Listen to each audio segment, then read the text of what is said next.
अस्सलाम वालेकुम, welcome to my channel spicy foods kitchen. आज मैं आपके साथ दही की रेसिपी शेयर करने वाली हूँ, जिसे बनाना बहुत ही आसान है। चले तो बनाना स्टार्ट करते हैं। सबसे पहले एक पतीली में 1.5 किलो मिल्क डाल लेती हूँ।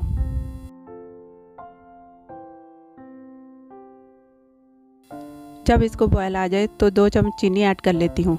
चीनी डालने के बाद इसे 7 से 8 मिनट के लिए पका लूँगी ताकि मिल्क गाढ़ा हो जाए। जब मिल्क गाढ़ा हो जाए तो इसे मिट्टी की कनाली में डाल दूंगी। साथ ही ख्याल रहे मिल्क ज़्यादा गर्म ना हो। और इसे अच्छी तरह 5 से 6 मिनट के लिए फेंट लूँगी ताकि इसके ऊपर जाग आ जाए। अब इसमें 2 चम्मच दही के ऐड कर दूंगी। दही डालते वक्त इसे ज़्यादा हिलाना नहीं है। और याद रहे दही जमाने के लिए जाग फ्रिज की ना हो, और इससे हमारा दही अच्छा जमेगा। और इसे 4 से 5 घंटे के लिए कवर करके रख देंगे।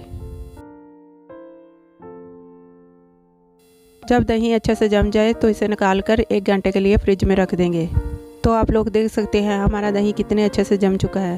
उम्मीद है आपको हमारी वीडियो पसंद आई होगी। अगर पसंद आई है तो हमें लाइक शेयर सब्सक्राइब ज़रूर करें और दुआओं में याद रखिए। अल्लाह हाफिज़।